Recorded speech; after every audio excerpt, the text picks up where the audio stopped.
We always have to rock out to our opening song. There we go. Rocking out. Hi, Tim. How are you? I'm good, Wendy. How are you? I am fine. And to everybody out there, it's hump day. It's Wednesday. Welcome to If These Walls Could Talk. And we're coming to you live from PANGEA today. And we are your hosts. With the most. Give them your name. I did already. I said, I'm Wendy, and that's Tim. Well, Wendy Stuart, and I'm Tym Moss. Yeah.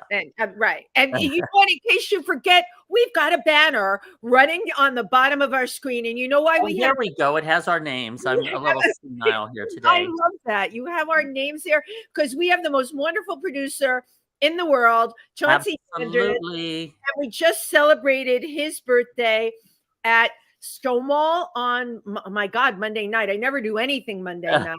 Monday night's a day of rest, but Chauncey really turned out an incredible show. Some of the people have actually been on this show, been some of the talent that we've interviewed here. It was really wonderful. Yes. You know, we absolutely loved celebrating Chauncey. It was absolutely an incredible evening. It was at Stonewall, where he is I think resident DJ. Yes, he is. He's there all the time at Stonewall DJing, and his monthly show, right? Yeah, Freak Out. Monthly show, which is called Freak Out, and so he has like young talent or new talent here in the city, or even not so new talent. Yeah, but that he highlights and premieres. That's a very Chauncey thing, is to give the spotlight to others. And the talent is just off the charts. It's just incredible.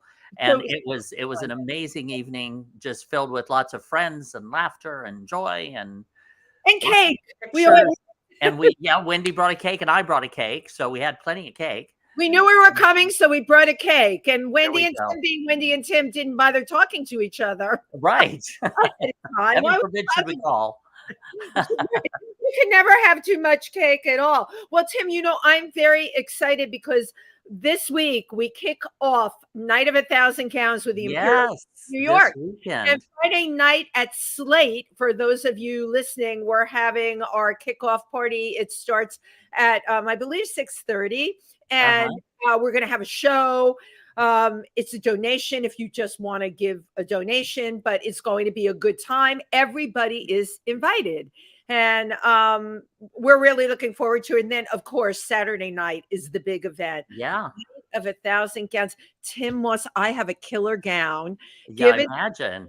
Yeah, by B&B Couture. God bless Blair. He really takes care of covering my masses and my asses. But it's really, really great. And of course, everything that the Imperial Court does goes to benefit other organizations. And do you know who the beneficiary is for Saturday? Tyler Clemente, I believe. And right. Okay, good. It's PFLAG also. So yeah. And if I'm wrong about that, just Google ICNY New York. Everything that you want to know about it will come up. And maybe I'll see some of you at Slate. There's so much going on lately, Tim. How are we going to keep up with it? Absolutely. I agree. And April and May, oh my God, it's booked. It's full. And that's right. And then we're not even into June, which is Pride Month. Pride, and then it gets really insane. It's like it might be 12 to keep going. Oh, I also want to shout out the amazing Jeffrey Vouse, who had a show here at PANGEA, is back again on April 6th. So the show's at 7:00. The show is wonderful. It's called Aloha Oi. So that'll give you, it's a little Hawaiian, a little oi, like a little New York. So, and Jeffrey is both of those things. And he is just a wonderful, heartwarming entertainer who will take you on a wonderful vacation with him, performing here at PANGEA. And then next week, we have the amazing David Sabella here. Yeah. He is like stellar. Just got back from performing down in Mexico. I can't believe he came back. Right in Puerto. Come on, Tim. If you were in Puerto Vallarta, I think I just would have like the hell with the United States. I'm going to stay in Puerto Vallarta, have a pina colada, get myself a residency. But David Sabella will not only be on our show, he will be performing here in PANGEA. So you have he's got an upcoming show as well. And catch him. Absolutely. So my God, before I introduce our fabulous guests, I just have to I want to share this. Tim, have you been watching those biographies on Netflix of like Taylor Swift and Lady Gaga? No, I haven't. And I think didn't they just do one on Brooke Shields? That looks I have to watch fascinating. the one, I guess then. I have to watch it. But I've heard about them, yeah. I've become obsessed with why am I obsessed with them? Because I really get off on seeing their creative process and who they are as performers. And you know what? These documentaries, to the best of their ability, show their vulnerabilities. And Lady Gaga is in chronic pain a lot of the time. About being lonely. Taylor Swift, my God, goes through major insecurity, and you watch it and you go, stars, they're just like us. That's what it makes me think of now. Firstly, I just want to say thank you to everyone for tuning into If These Walls Could Talk with your hosts Wendy Stuart and Tym Moss, and we will be right back with our incredible guest Shawn Patrick Gianella. I hope Gianella. Yeah. Okay. All right, we will be right back. So I'm very excited about our guest today because we have history, not directly with each other, but through the amount of time we've had in the business, which is decades. And that really counts for something. And I ran into Shawn at a memorial for Robert John Kuyber, who is a very well-known director who I worked with, and Shawn, I'm sure, has worked with him too. It was at his memorial, which was very sad to me. I loved Robert. But here's the thing, you end up meeting someone and connecting with them and saying, oh, this is such an interesting person. I'd love to have them on the show. He is what I call a seasoned actor. Now, I love this. Discovered in an ascending elevator as a model. Yes, I love that. My God, right? Not at the counter at Schwab's. An ascending elevator, goes on to do commercials. Finds out he has an amazing voice for voiceovers, right? Yeah. Modeling, acting in theater, film, and TV, and then he's a 5-octave Barry tenor, and he's known for having a voice that can melt microphones. Oh my God, I just love it. So without further ado, please welcome Shawn Patrick Gianella. Come on to our little studio in our little corner of the world here at PANGEA. Oh, move over a little more. A little more. There you go. There you got to get kind of cozy there. You're right. Yeah, we're cozy. Hey, Shawn, how are you? Tim, I want to thank you and Wendy for having me today. This is an honor. Thank you. Absolutely. Now, firstly, the last name, it's Gianella. Correct. Or is it? Okay. I wasn't sure if it was Gianella or... Okay. Do you get that a lot? It's the Irish and Italian thing, right? Shawn Patrick was so easy. Then you get to Gianella. Which is the Italian side. That's the Italian side. Absolutely. The Sicilian side, actually. Oh, Sicilian, really? Oh, yeah. Wow. Oh, wow. Okay. Wow. Don't piss you off. Yeah, right. No, I know. I was just thinking that you don't see anything to like piss. Or don't piss half of you off. How about that? That's good. I like that, Tim. Right? Good. You can piss off the other half. Yeah. So thank you so much for coming here today. I was telling Tim, we all have the same viewpoint of this industry as working actors, that we talk the talk, we walk the walk, and we work. So I'd like to start with how did you get into this business? Because you've been doing it as long. I think I got maybe 8 years on you. But, okay. Who counts at this point? It's like forever and a day. Well, it's 40 years for me. 1982 was the magical year for me. Again, in the ascending elevator at 1440 Broadway. Oh, I know the building. Yes, oh my God. Yes. That was the Channel 9 building, and I was assigned there as an electrician. So you had a different trajectory. Oh yeah.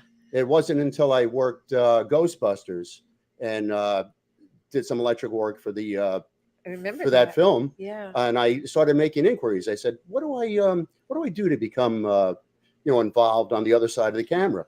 And obviously I was a little bit hesitant on the other part.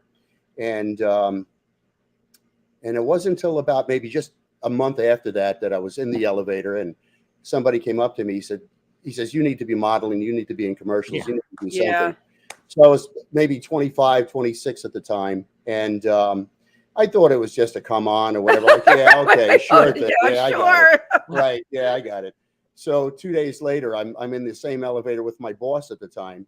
And the fella steps in with maybe an entourage of 3 or 4 women that worked for him. And he was, he was in men's clothing. And he said, listen, he said, take me up on this. He said, I will make sure that after you do every,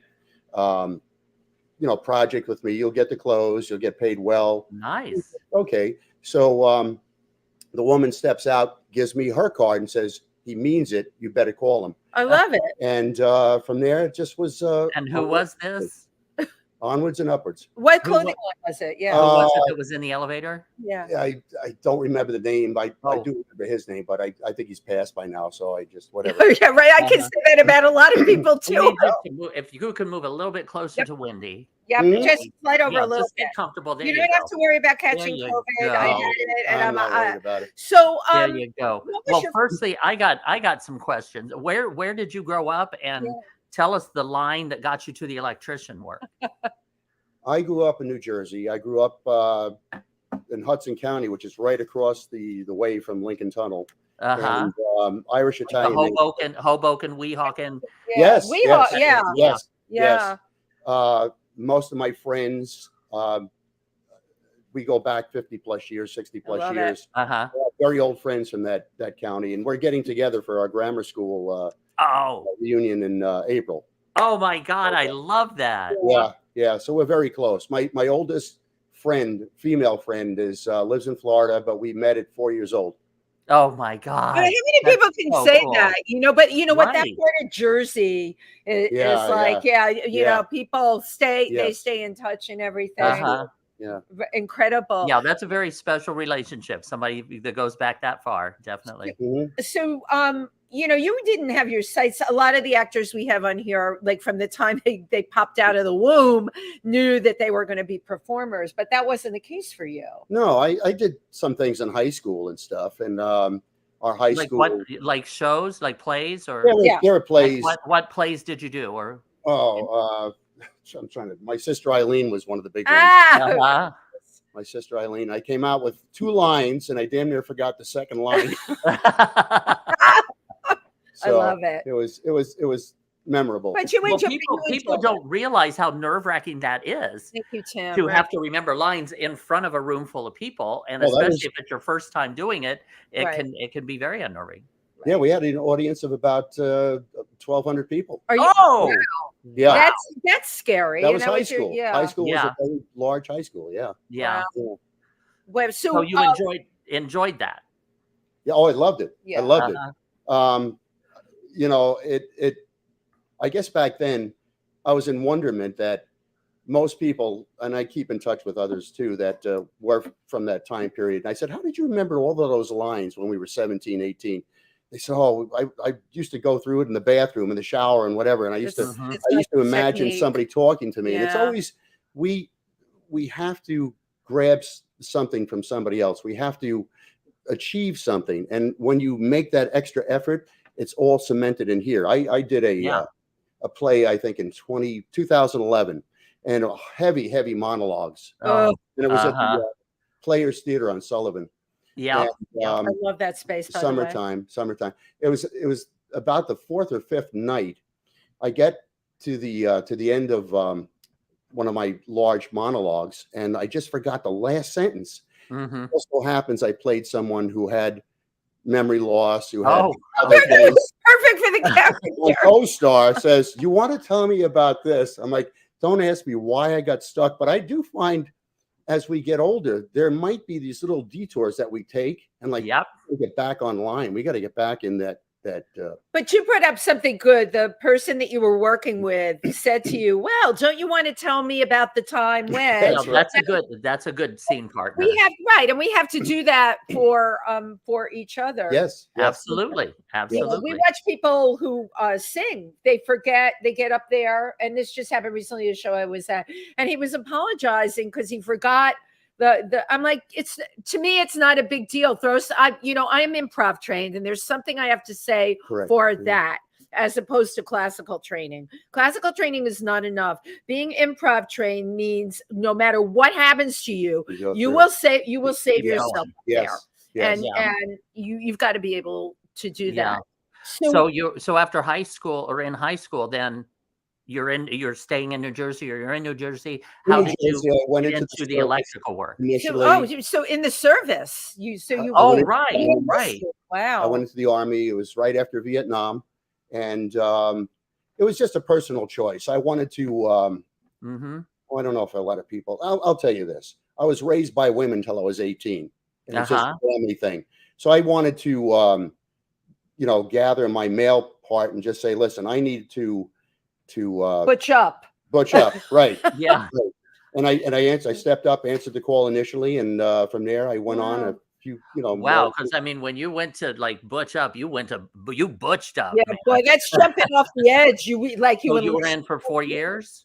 I was actually in for 6. They wanted me to become an officer on 2 occasions. I could see that. I worked in a little bit of intelligence at the end, cool. and they wanted me to stay in for another 20 years. And I was giving it a little thought, and I'm like, I don't know what I should do, But along came, family members who were, after World War II, had to go in the trades. They had to understand and learn plumbing and electrical and construction. And I worked with those family members. Were they the Italian side? Italians, Irish. Yeah. Wow. Yeah, they all new trades. That's something that we're having a hard time getting now. Oh, forget it. So that's how you ended up becoming an electrician. That's right. Wow. And everybody said, yeah, you could go on to college, but we want you to at least get something, work with your hands, understand it. Well, so there was college down the road. There was an electrical work as I wanted to, go through the years. Wow. Yes, electrical, that's something that stays with you. I mean, everybody needs electrical. Now that I know this about Shawn, are you kidding? That house in Pennsylvania that I need to I'm going to be ringing you up. Okay. You better believe it. All right.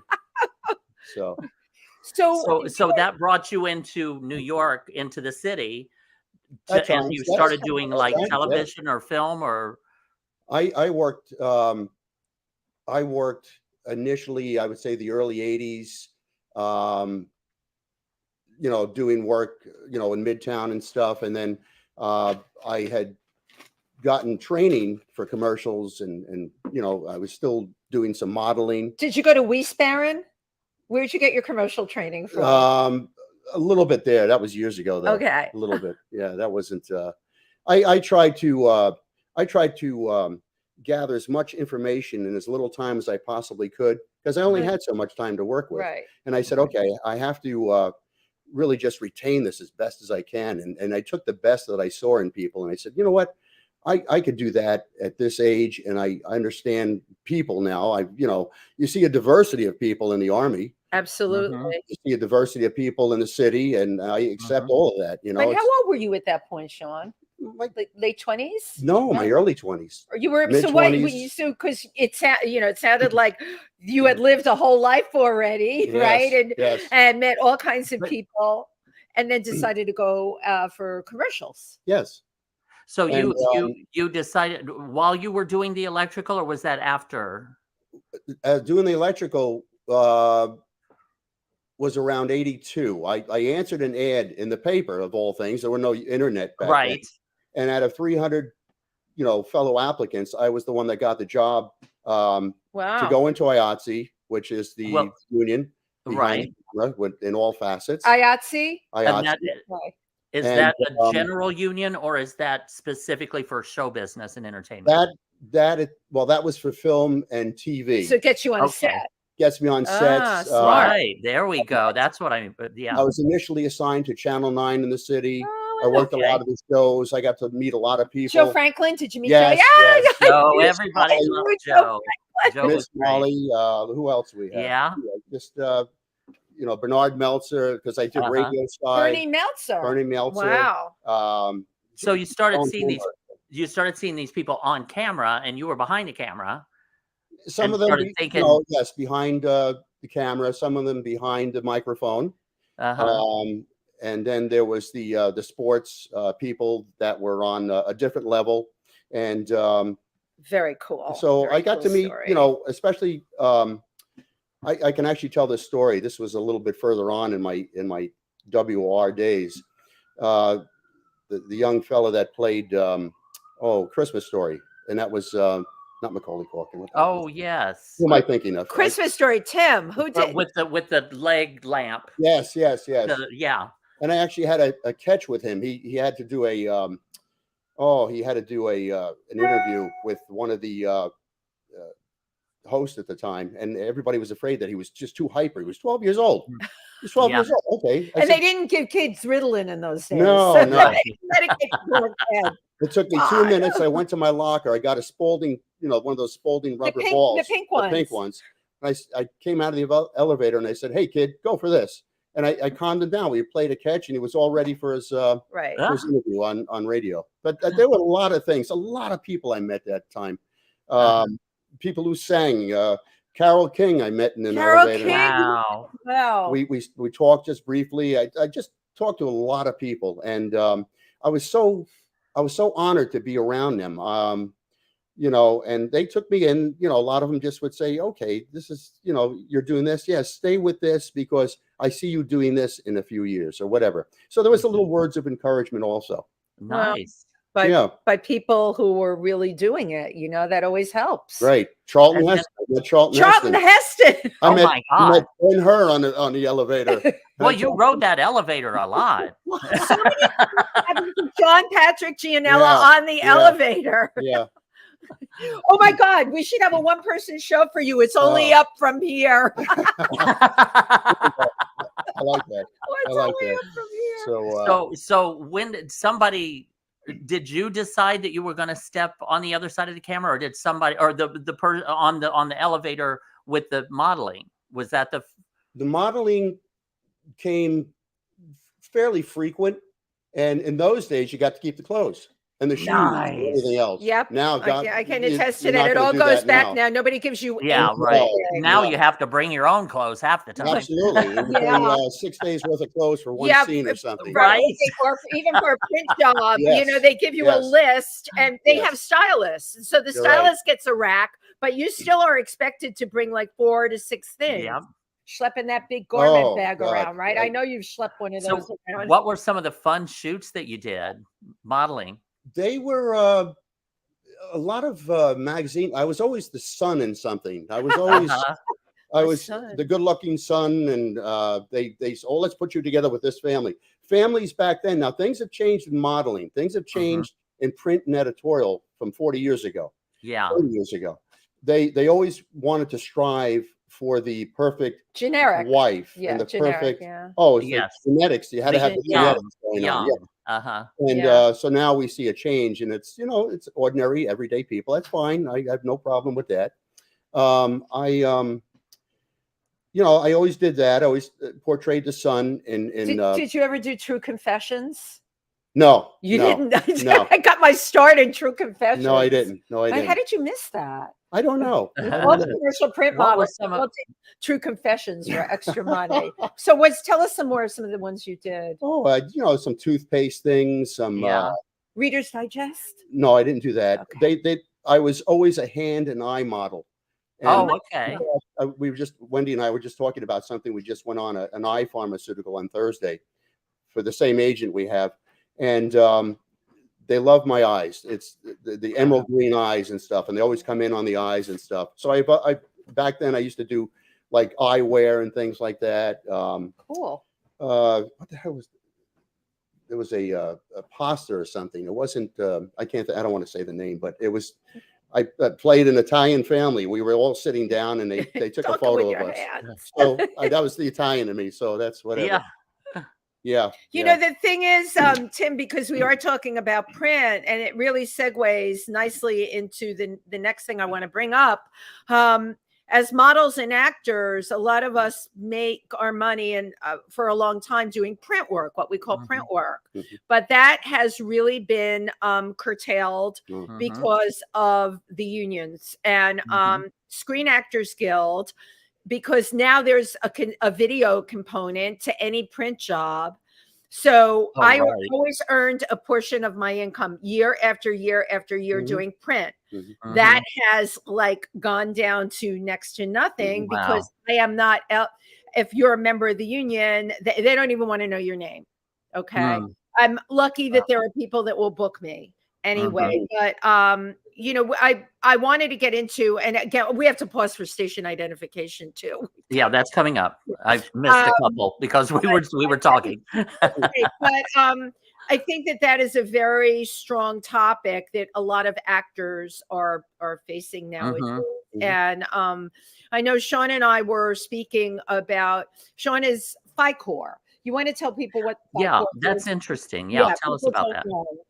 Well, FICOR took place in the Senate, I believe back in the 30s, like around 36, 37. And, you know, back then there were things that were going on that you could not work. You know, you were non-union. You shouldn't be on a union set or something like that. All of that changed. It had broad perspective on that. And fast forward, John Voight went FICOR. Oh, I don't know what year that was. Maybe 2008 or 9. He spearheaded the whole thing, saying, I'm an actor.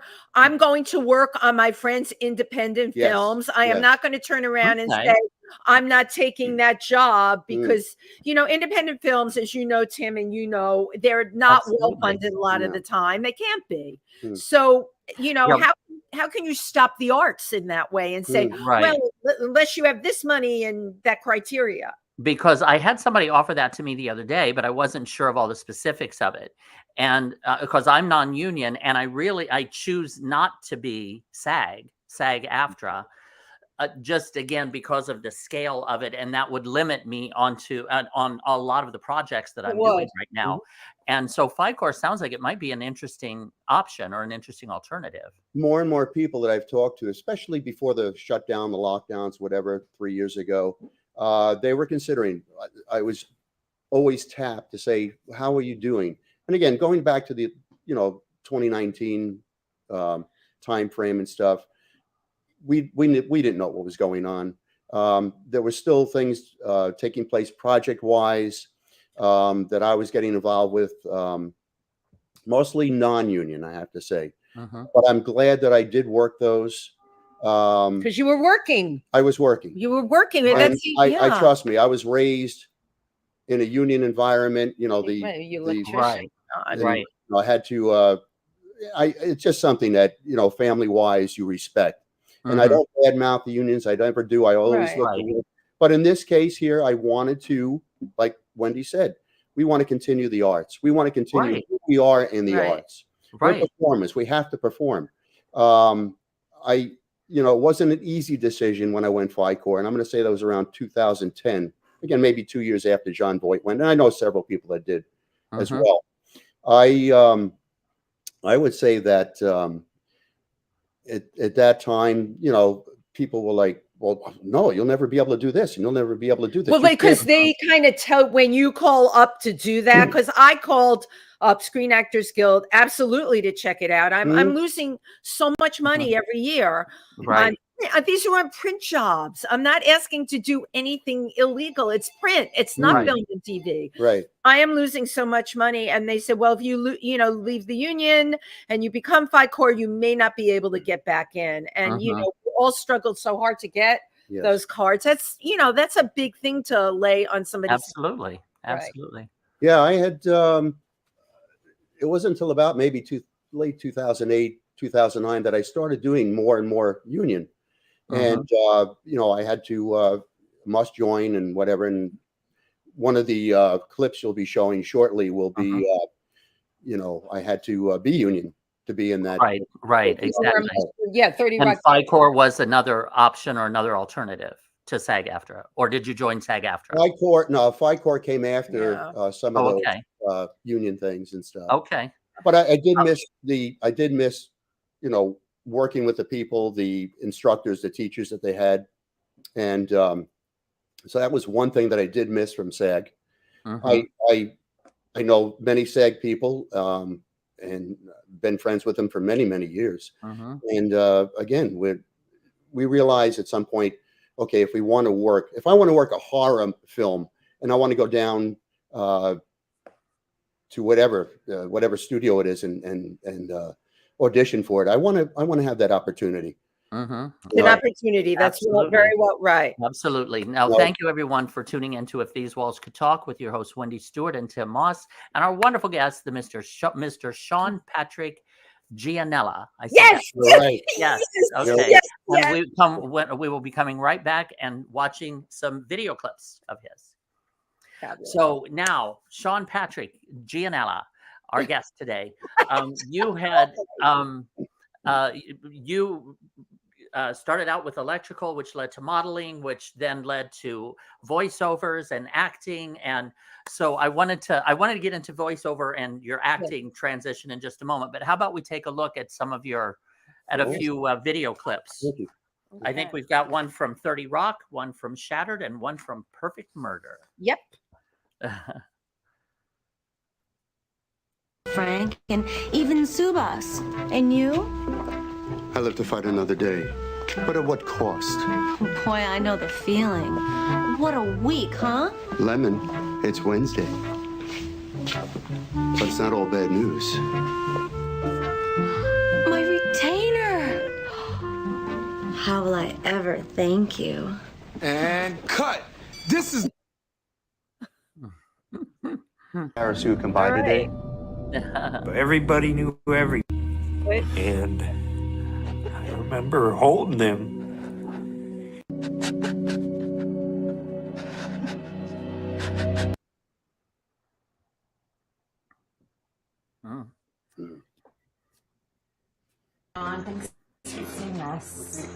We were discussing with him the possibility that a .380 round could have been fired through a .45 caliber handgun. Well, it's conceivable, but highly unlikely to fire a .380 from a .45 caliber. If it happened, even if it's hitting the lottery likely, how would it go down? Well, the bullet would fire off once, but the shell casing would jam the gun thereafter. So, possible, but not likely. He said he'd have to look into it a little further. We, as investigators, asked him if he could put a rush on that for us, because this, for us, was a huge question at this stage in the investigation. So where does this leave us? Up in the air. Yeah. The beauty of streaming. That's a nice. It's like, but we really got a good sense of the range that That's you. just what I was going to say. Yeah, you've got a good range on there. One thing I have to say, I had a computer up to about 2015, and I had many things, many projects that I did over the years. Some of them were quite old. And when that computer crashed, it took a lot with it. It took me many, many years to build up my IMDb, and it's not even close to what I did. But I think that's the problem in modeling. That's the problem in production. Yeah. Unless it's on YouTube, you don't have it. Yeah. And I try to chase down production companies and Hello. people. Hello. And I'm like, come on, guys, you promised me this like last year. And I'm still waiting for my scene. I'm still waiting for all this.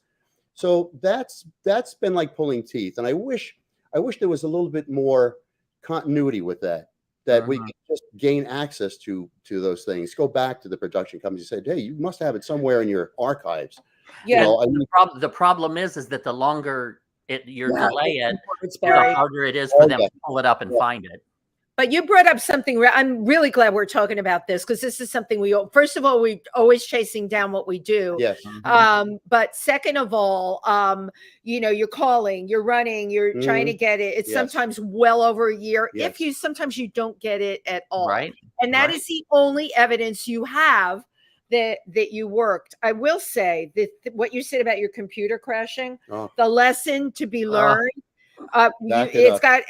I back up everything. Unfortunately, I've got a ton of stuff on the big VHS things. Yes. What the heck? I don't have the time. Right. Same here. Convert it, right? To convert it. So basically now I started new with YouTube, and the last 10 years. What I have is it. And the beauty of YouTube, if we can call it the beauty of YouTube, is you can send those links out and say, hey, this is what I did.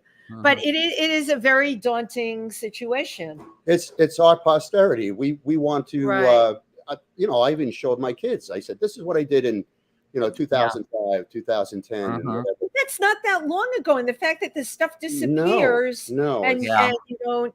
Can you, because you've mentioned IMDb, tell people what it is that don't know. That's the service that it's international. It's the database for all actors. Now I understand. It's a movie database. Movie database, for film. I'm trying to get a number. I've heard somewhere maybe 1.4 million are actually involved, and I believe Amazon now owns IMDb, as I think they advertise on it, so there's a chance they do. So I think it's a good thing, other than just your I don't know, your website. You let people go to something more professional, like your IMDb. Anybody could throw something on a website, but IMDb actually does a little bit of vetting. They do a little vetting, and they'll wait 24 hours before it goes up to say, we did find out through this director that you did work on this and whatever else. So I do find on the West Coast now, I use it like crazy. No, actually, some of the agents will not use and take your IMDb rating to prove your value. They're worth, you're worth to them. In on this side of the coast, East Coast and stuff, they will look at it. They will find your clips up on IMDb. As you know, most people don't use reels anymore because most casting directors only have maybe 16, 18 seconds to look at something to say he's right for the part. Let's take him. So it's all clips these days. And you could say, okay, try this clip. It's on here. It's whatever. Or if you have an agent, they could, forward it, of course. But I do find IMDb is helpful. It's a tool. Whether it ever changes again, I don't know. During the time that I was starting to do more of the episodics, because really the commercials don't count in these things. But those roles on these great TV shows, like these are everything. You'll FBI, everything. You'll find that your rating will, get close to 10,000, 20,000, which is pretty good. Because there are people that I know that try to work and maybe they're up at 600,000, 700,000. People are saying, well, you can't be that popular. You're at 700,000, which is not true. So I have an IMDb. I don't even look at the thing. I have no idea what mine is, what my rating is.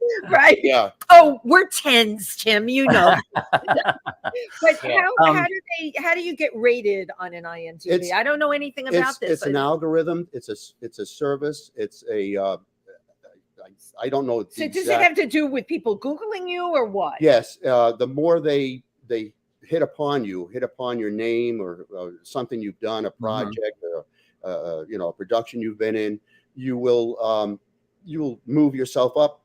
If you, of course, get closer to zero, that's.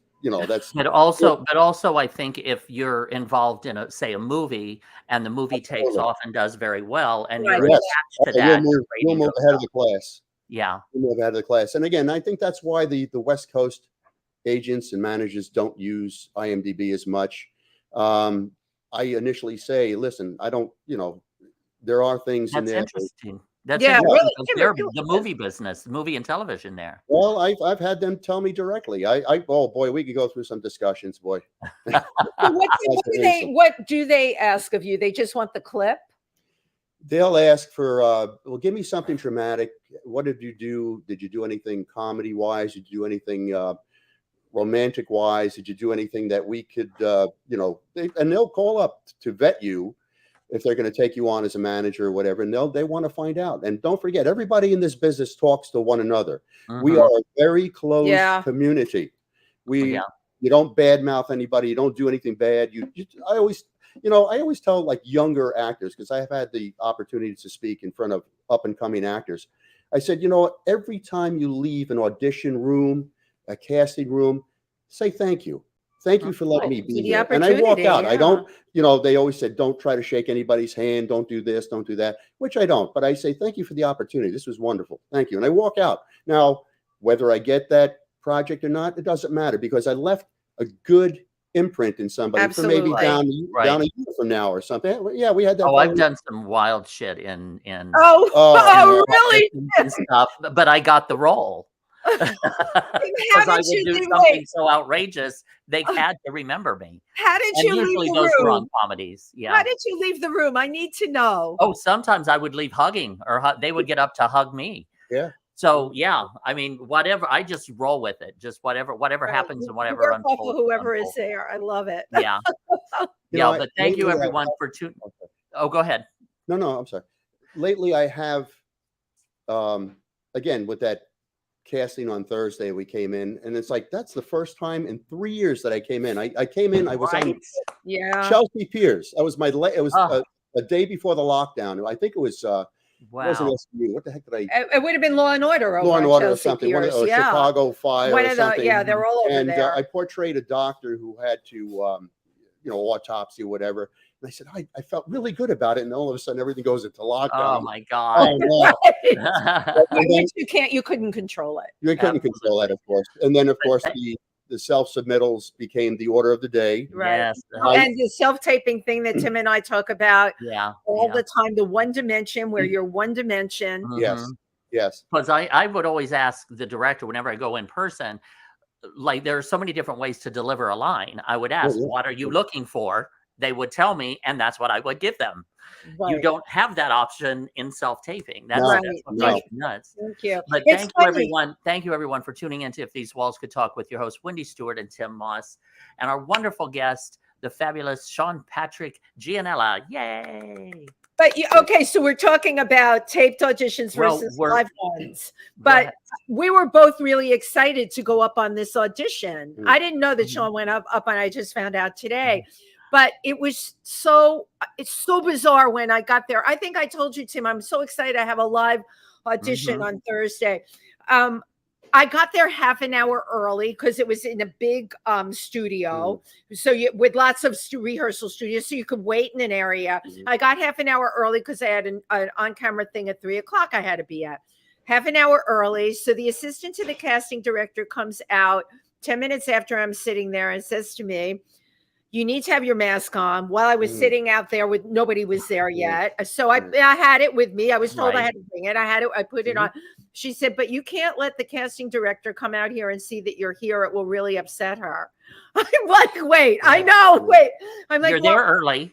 I said, I need to be the first one in. That's And a good she quality. said, A good. okay, I understand that. She said, and then with that, 8 other women showed up, and she said, none of you can wait here. Now, this is a clearly defined waiting area. So everybody got up and walked away, and I said to her, I have to be the first one in because I have to leave. I have another job. I don't have a lot of people that are in this industry, especially in my category. They have all kinds of time to throw bonbons in the air. I don't. Right.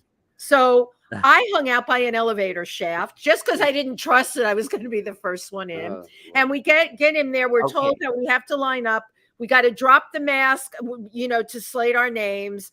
We get to, show our profiles, say who we are and everything. And then the mask has to go back on and leave. And you have to leave. Oh and leave. Yeah. Right. No hanging out either. And you had to give a look to the camera. It was the mask left that imprint. It did. Right? Yes. Thank you.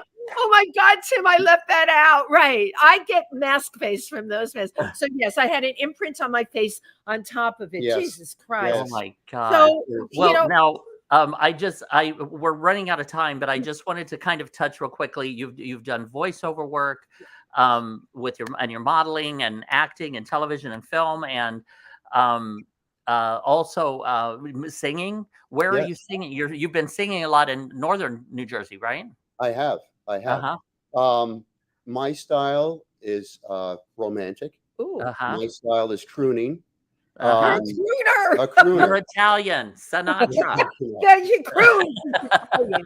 The Irish tenor. I actually sang on my birthday, St. Patty's, and they said, "Well, it's your birthday. It's St. Patty's, and we heard you sing." So they got up.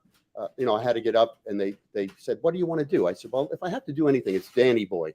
Yes. So I sang Danny Boy, and I did it in Irish tenor. So. Oh, sweet. Yeah. Now, how can people find out more about you? Like if they want to contact you, or do you have a website?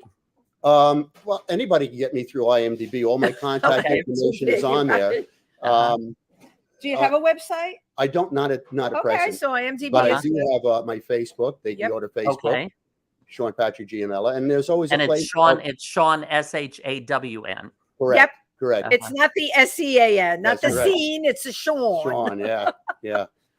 So they could find out, in the future where I'd be and stuff. And Absolutely. I even, posted some things, and there's my voice. Maybe not under the greatest of circumstances. People are dropping forks and doing things, Yeah. but that's just where it goes. I love it. As long as they don't throw lettuce. When None that- of the lettuce and tomatoes. No, none of those. Oh, forget it. I had the best time I had singing was in the city at different places, different venues, mostly in theater district and stuff. And you get up and you're with fellow actors and actresses who want to be known, and they want to get up and do. They're trained and whatever. And let me tell you something. I have witnessed some really, really great people over the years. I said, what a voice, male, female, male, female, it doesn't matter. And I made a lot of good friends, and that was a great time. And I want to do a little duet with someone special. I have somebody in mind, and it was like pulling teeth last year trying to get 7 keyboardists. They all just don't show up for rehearsal. I said, you know what? If I don't do that to show my professionalism, I might get blackballed. Right. So Absolutely. you show up. You have a casting, you better be there on time. Absolutely. And I can say, in all these years for castings or auditions, I've never been late once. Uh-huh. And I would say the same for both Tim and I. Okay. Yeah. You have to be professional. Absolutely. Treat everybody with kindness. Right. And respect. And respect. And respect. And you don't know what doors you're going to open. Absolutely. It is. And again, I say, a large percentage of it is showing up. Correct. You have to be there to meet the right people, to run into the right person on the elevator, you've got to be there. You've got to show up. So that is a big part of it. Definitely. Well, Shawn Patrick, thank you so very much. I so appreciate your coming on the show with us today on If These Walls Could Talk. It was wonderful chatting with you. Well, thank you for having me. This is fantastic. Really great. We love sharing all this So stuff. Thank you, everyone. Yes. Everybody, stay tuned. Okay, now we just roll up the sleeves and we just keep talking real stuff. Let's talk about it. Let's talk real stuff. So like Danny Boy, like what are some of your other favorite songs to sing? Like what's one that you just wail on? You can feel it to your soul. And the genre would be like Johnny Mathis and Nat King Cole. Yes. Oh God, I love those. Yeah, I figured you would, Tim, and Great American Songbook. Great American Songbook, yes. Yeah. Because those are songs you just feel those songs. Yeah, and so melodic and the melody and just And people don't understand. Like I'll sing with some soft rock people from time to time, and I understand where they're coming from. I had a band when I was 9-10 years old. And my God! Yeah. It was just, and I still keep in touch with some of those people too. It's just such a Jersey boy. It's unbelievable. I love it. So, but no, I enjoy my crooning. I enjoy that romantic period, and I miss that a lot. I do too. I don't do a lot of Sinatra. I let everybody else do Sinatra. Yeah. I let everybody else do Elvis. I think it was one time. It was a Valentine's Day, Midtown somewhere, the theater venue. I did one Elvis song, and it was a very, appropriate for Valentine's Day and stuff. And that was it. But I stick with the heavy hitters. You see. Now, how much of your choice has got to do with Tim? Maybe you've heard this terminology. He is a 5-octave Barry. Right. Barry tenor. Oh my God. See, Tim knew what it was. Yeah. So can you both? Yeah. Well, I do. I warm up at about 4.5 octaves. Yeah. Oh, all right. Tim's at 4.5. And I can tell you, probably the last time that I had any, vocal coach session or whatever, it was probably 2018, maybe early 2019. And I could tell you, in these 4 years, my voice, I have to be careful with it. I have to watch where I take it, because I don't want to crack up or anything like that. Yeah. You know, you have to be nasal. I'm a tenor, so it's just something that you're aware of, and I think that's why Pavarotti left his singing. He just felt that he just felt that he couldn't give a good product anymore. Yeah, right. And Right. so did the other tenors. I still feel like it's still batted out. There are things that I still do that I'm like, wow, I just did that. You know? Yeah. I love that. And you'll get, you know, the audience will say, wow, and they'll start clapping. They'll you know, recognize you and stuff like, wow, I just did that, and just right, and they respond to it. oh, yeah. Yeah, absolutely. Yeah, and one of the things now, because I'm 61, soon to be 62, and if I get a cold or something, I'm like, oh my God, my voice is gone. I'm never going to sing again. They always go to the worst case scenario. But you know, Eventually comes think back. about that, Tim. With COVID, people losing. People have had their voices affected by COVID. Oh, yeah. Yeah. And Shawn was telling me before, you know, I was showing him our craft services here. Today it was chocolate croissants. And you're missing the chocolate croissants. And you're welcome. He didn't want to take it because the wheat, he never takes that because it will affect his voice. It's something I never thought about. Yeah, if I'm going to sing, I don't have wheat for a whole day. Wow. And I'm not allergic per se to wheat, but it's what they add to the wheat. Yeah, right. It's what they add. Right.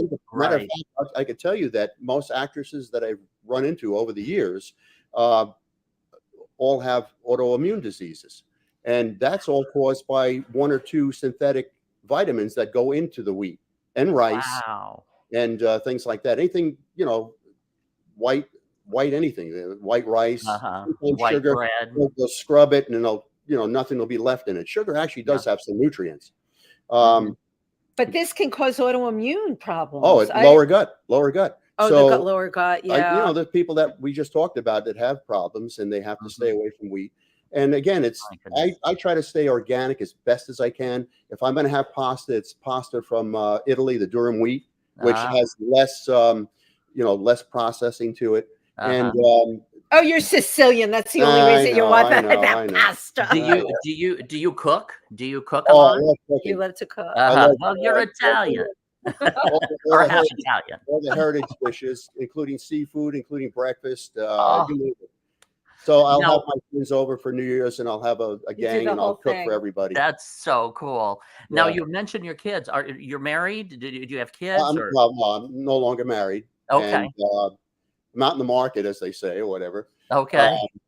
But no, your kids. Me, the kids. All right, I thought you meant me.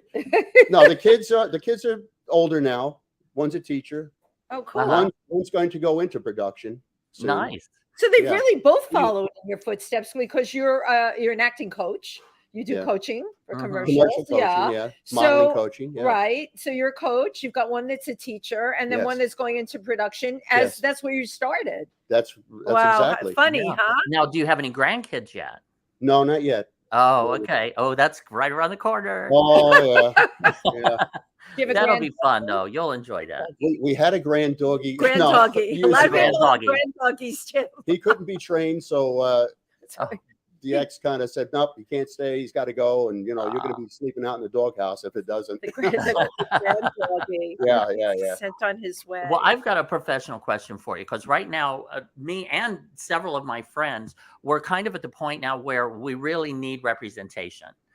I do film, television, theater, commercials, music, like writing my own music, and each one of those areas is an industry all itself. Absolutely. And to find somebody that can cover all of that, do you have any suggestions on where to begin looking? I have been knocking my head against the wall in the last 4 months. I had representation up until about 2 years ago. And I actually went for 2 Broadway productions. And now, can you imagine trying to do a self-submittal tape from an 8x10 room and singing a tenor? Oh God, I didn't even. That's terrible, right? I knew I was vibrating the windows. Yeah. Okay. So I did have representation. They felt that we're older talent now. There's no doubt. They want to make room for people who are just slightly younger, maybe 50s. And there is an age cutoff in some degree in our industry. And I find that most people that I knew for many, many years have left the industry in the last 3 years, 3.5 years.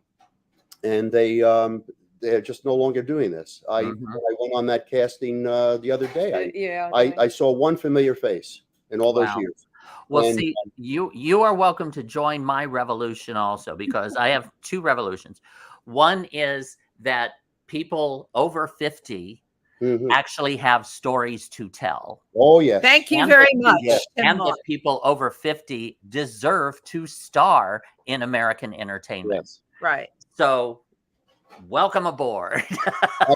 I wish I had an answer for you. I'm trying to put the dynamics into place for an agent, at least to get me onto commercials on a regular basis. Well, because the great thing about commercials is they're quick. One day and you get your paycheck, and you keeps getting checks in the mail. Okay, so I want to be devil's advocate. Is that eliminated? No, those days are not really where they are. Oh, okay. So they don't do the residuals anymore. On a commercial or I can. So the companies, the businesses keep making money on into the future, but the actors once again do not. They find all kinds of ways so that you don't make that money. Voiceovers, as you know, they're lucrative. Yes.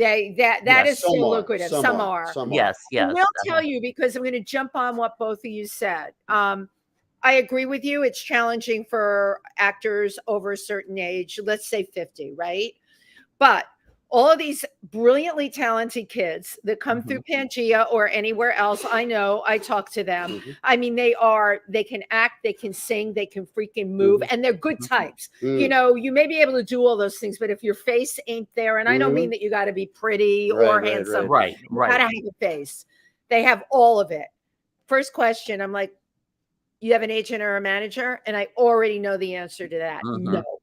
And that is what is so daunting to me. I mean, we came up in the business when you would send postcards, right? To people to get them to come see you in a showcase. And if you were in the showcase with the 10 other actors or 6 other actors, we would try and bring industry, quote unquote, people. Absolutely. Industry people in those days, and I'm not going to name names, actually went to these showcases. I was just going to say, there were people in these organizations that would send people to shows. So your problem now, Tim and Shawn, is how are they finding their new young talent? Well, if you go to a fabulous school like Carnegie Mellon with a great theater department, if you come out of NYU, guess what? Those kids have agents, and they may not be even as good as some of the ones we know, but you know what? They are already brought through the door going in. What is lacking, because we're talking about having agents and managers, what is lacking is a way to get talent exposed to agents and managers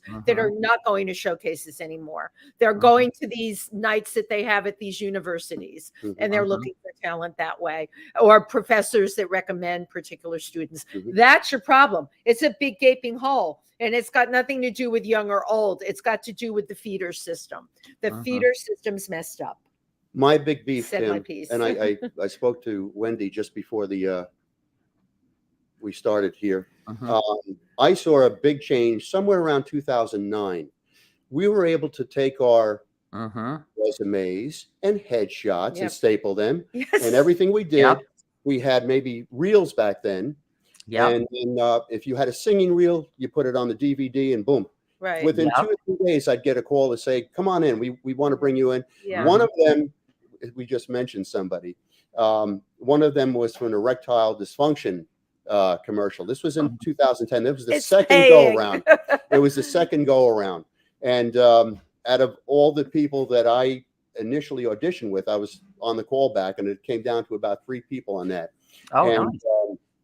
That all came from, again, having the confidence to go up to somebody and say, "Here's what I do. Here's what I can do for you." And I felt great. After that, it all became a pay to play. And I feel very disappointed with it. I've been told on some of these things that I've gone in, the networking, you pay your $250 or $500 or whatever. Did it in all those places. And you know, I could afford it back then. Yeah. I was doing well. I was doing okay. So we took a portion of the money and you put it back into your career. Right, That's how you. right. But there were a lot of promises that were made by certain people who you've got the look, you've got that background, and it never came to fruition. And that was the only thing that I think hurt the industry. Now it's all just people we knew are not there any longer. Right. Right. And to me, it's everything now is about money. Yes. It's all about money. And Yes.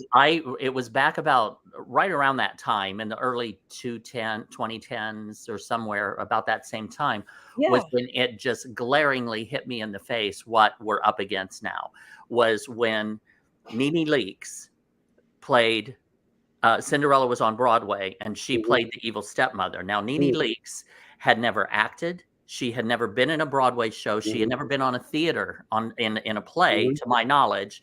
She was a housewife from Atlanta that was known for, she married a rich guy. They did this television show, would go into expensive restaurants, get into arguments, throw dishes, do all of that. And everybody was watching her on TV. And she's on Broadway. They brought her. She's now got a Broadway credit, which knocked a deserving actress out of the running. Yes. Who knocked her down to off Broadway, to take the place of another actress who's now kicked back to off Broadway. Right. And it was just so glaringly obvious to me that that's what it was about. The art is suffering. It has nothing to do with the quality of the art anymore. It has to do with getting tickets sold and money. Exactly right. And I'm so sick of that. I want to bring, that's my other revolution, is I want to bring real art back to the United States. Correct. Okay, so then what? Okay, so we all know the answer to that. Work on your own projects. Yeah, absolutely. I'm bringing some romantic comedies forward that I wrote 12 years ago. Right. Yeah. And I found a beautiful writer that has awards and just known for her romantic comedy approaches and just has a lot of accolades. And things just fell into place in the last 3 weeks. Wonderful. I have a great production company that I'll be working with. I have a great co-star that will be, starring opposite. And it's going to be a series of romantic comedies. Wonderful. I love that. I could base them on like real life. I mean, this one, it's just, I'm really looking forward to this. Your life's been a romantic. So happy for you. I'm so happy for you. That's wonderful. Right. But again, case in point, you had Shawn's own project. Right. And again, it's about community. It's about community where we need to just pull the resources that you have and pull it together. That's wonderful. I agree with you. And so we will move forward. We will move ahead, and we will bring real art back to this country. Yay! We have to keep up a certain performing strength, I call it. I like that. And you just touched on something with that woman who never did any Broadway or never was an actress. I knew an actress in 2011. We sat right before she had an audition. She came back after about 4 years layoff, away from the theater and stuff, and she wanted to make one last hurrah. So I wished her well. I gave her a kiss on the cheek. I said, break a leg. Well, she did break a leg. So to this day, don't ever say that to me. This day, I don't say that. Oh my God. What I say to my fellow actors or actresses, I always say, enjoy your craft. I like that. I love that. That's fabulous. Well, I'll never say that other thing. Oh my goodness. And it was right in that theater that she did what she did. Never forget. I'm like, I hope I didn't do this like somewhere out in the universe or whatever, You're not a witch, are you? No. We do have a couple of comments. Just a shout out, Robert Owen. Thank you for tuning in today. Robert wanted to know what was the year you were discovered in the elevator and what city in the elevator. Well, it was New York City. It was 1440 Broadway. And I can't tell you the exact elevator, but and when was it, in the 80s? But Robert also says hello, Wendy, Tim, and Patrick. Hey, hi, Robert. Thank you. Thank you. So, well, do you have any parting words of wisdom that you would like to share or impart on people? Yes, I would say that acting, modeling, everything starts within here. And I point to the heart, that shot. Right there. It does. And if you don't move from that area, you'll never be anything to anybody. You know, they won't see the true you. Right. And I had a couple of coaches over the years who, one you saw on a sci-fi all the time, and he said, if I had to come in and play an evil character, I didn't ever came in evil. I never came in like that. I didn't come into character. I let them see my heart first. Brilliant. Point at the Right, heart. Tim? Point the heart at them, and then I go into character.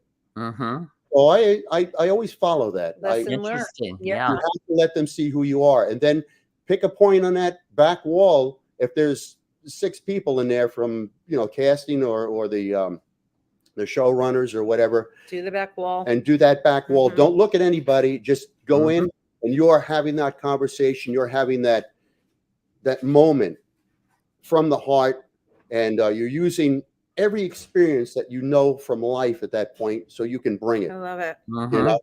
And that's my advice. I love that. That's words of wisdom. That's some good advice right there. Good advice. So please follow Shawn Patrick Gianella on Facebook, and IMDb. you can also reach out to him on IMDb. Go and check him out on imdb.com. So thank you again, Shawn. Thank you. This was really great. I've certainly enjoyed our chat here today. I enjoyed it immensely. Lots of pearls of wisdom here today. Absolutely. That's what we're about on If These Walls Could Talk. Perfect. Thank See you. you all next time. Have a